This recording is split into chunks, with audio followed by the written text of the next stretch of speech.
Hey everybody, we're back. We were just on the calculator graphing each of these, and these were the answers that we got for the end behavior. Now these are technically horizontal asymptotes that I wrote down. These are equations.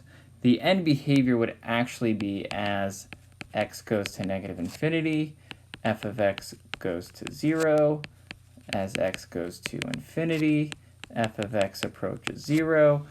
And that's what having a horizontal asymptote with that is y equals 0, that's what that means. And the same thing over here, as x goes to negative infinity, f of x goes to 2/3, and same thing as x goes to positive infinity. And then there was no horizontal asymptote.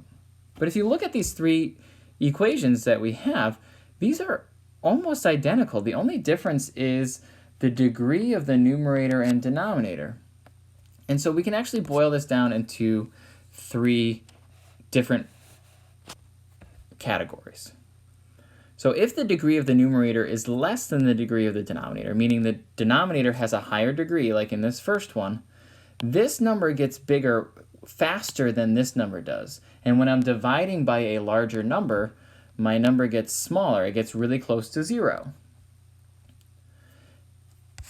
And that's what this is saying. If the denominator is less than the degree of the denominator, if the numerator is less than the denominator, then the horizontal asymptote is y equals 0.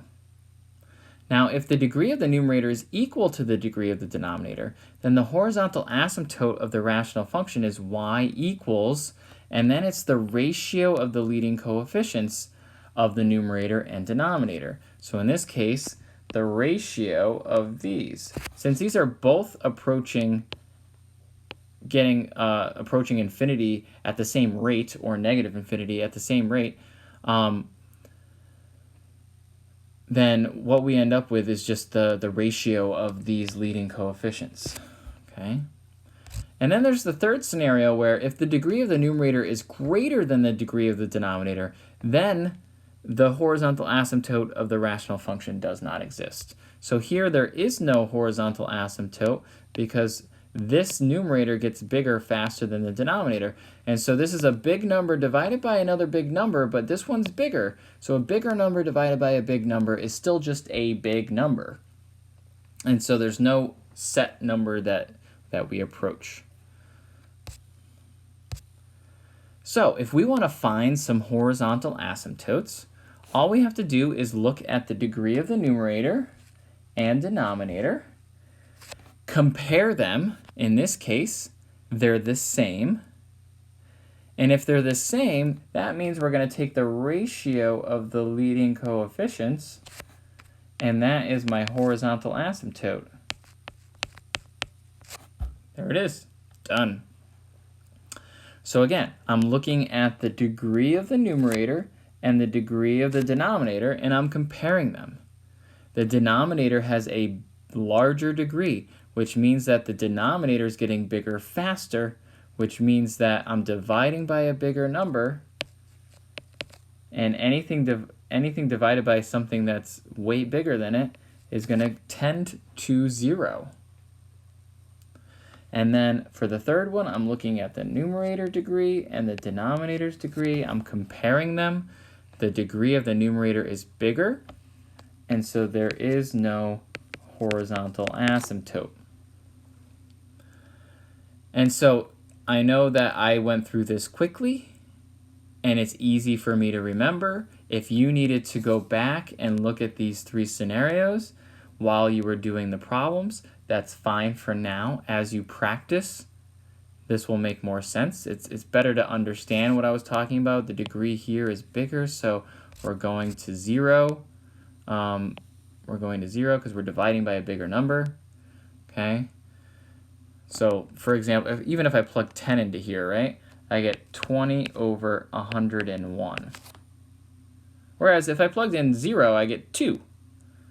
So this is getting smaller. If I plug in 100, I get 200 over 100,001. Okay? Or 10,001, whatever it is. I always forget when I square 100. 10,001. And 200 divided by 10,001,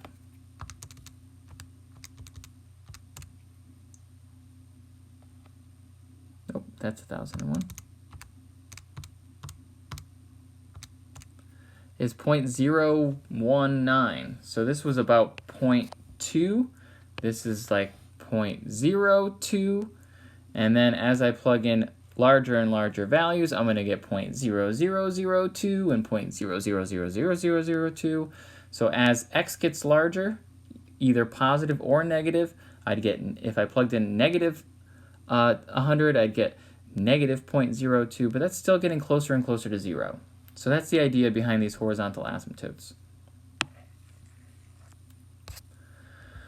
So now, let's see if we can put this all together, okay? So the important things that we're looking for when we're graphing a rational function is first, any information we can get from the equation the way it's written right now.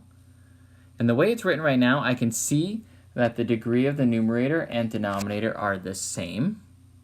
So I'm going to take for my horizontal asymptotes, also known as my end behavior, I'm going to take the ratio of the leading coefficients.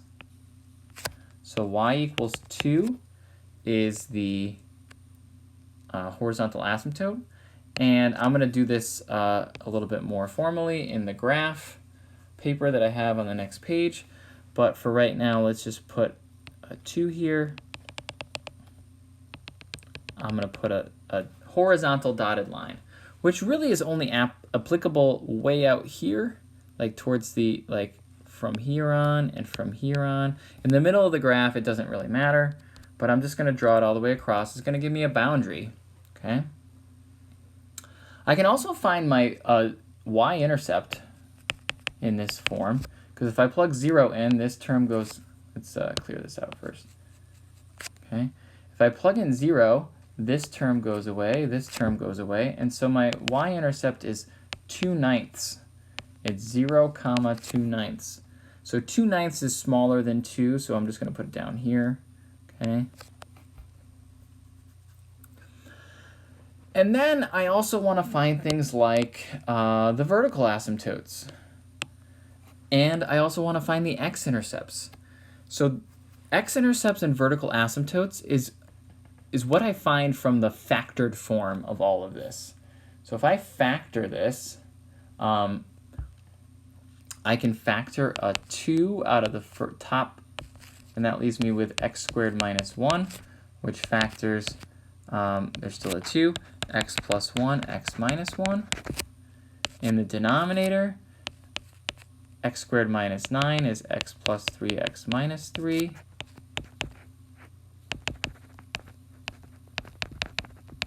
So in this factored form, I can find both my zeros and my vertical asymptotes very quickly. I find the zeros by finding anything that makes the numerator 0. So my x-intercepts, also known as my zeros, are going to be -1, 0, and 1, 0. So I don't have a scale here, so I'm just going to plot them. Okay, there they are. My vertical asymptotes are going to be found by setting the denominator equal to 0. And so my vertical asymptotes are going to be x equals -3 and x equals 3. And so I'm going to put in a vertical line here and a vertical line here. Okay.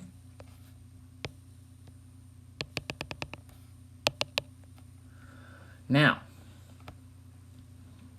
from what I know about, I have a little bit more experience graphing rational functions, and so I know something. Remember when we talked about multiplicity?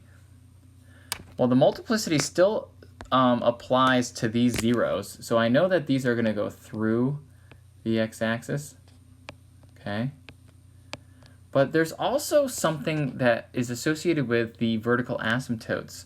It's not called multiplicity, but I can still look at these exponents, and if these exponents are odd, that means on either side of the vertical asymptote, I'm going to come from different infinities. So what does that mean? Well, it means that if I'm coming down here to -infinity, On the other side of this vertical asymptote, I'm going to come from positive infinity. And that helps me to determine where my graph should be. Now, if I really am stuck and I don't know where my graph should be in this sort of grid that I've created, I can always plug in points. So I can plug in something less than -3, like -5, and evaluate it and see if that's bigger than 2. And if it is, then I know that I'm up here and I'm approaching 2 as I go to negative infinity, and I came from this positive, I go up to this positive infinity. Then I come up from negative infinity, go through these. This is the only way I could go through these 3 points. That one was a given. But again, because I know that the vertical asymptote created by this factor has a exponent that is odd, that means if I'm going down to negative infinity here, I have to start up here at positive infinity, and then I can approach this horizontal asymptote as I go towards positive infinity. And so this is a rough sketch of this graph, and I don't even know that I would do a much better job on the coordinate plane here. If I had a graph paper.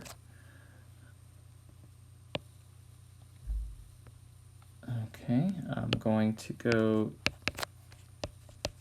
up by 1 in each direction. So again, I have, actually I'm going to go up every other one in this direction. So I know that at 2, I have this horizontal asymptote. I know that at 3, I have this vertical asymptote. And at -3, I also have this vertical asymptote. I know that I'm crossing at 2/9, so that's less than half. I know that I'm crossing the x-axis at -2, or was it -2 and 2? No, it was -1 and 1, sorry. Here. So this middle part should be pretty easy to figure out. There's no way I could be coming from up here, because unless the multiplicity was 2, I can't go through the points like this. Okay? If the multiplicity of the zeros had been 2, then maybe this is what's happening, but it wasn't. So this is impossible here, because if I'm coming from up there but going through the x-axis at these points, then that would mean I'd have to have another x-intercept somewhere, but I didn't find any more x-intercepts, so that this part of the graph has to look like this. There's no other way, okay? And I'm not saying exactly like this, but this is a rough idea. It has to go through these 3 points, and this is really the basic way that that can happen. And so what I'm saying is, if I'm approaching negative infinity on this side of this asymptote, and the exponent's odd, that of the factor that created that asymptote, I could be doing this. Now there is another alternative.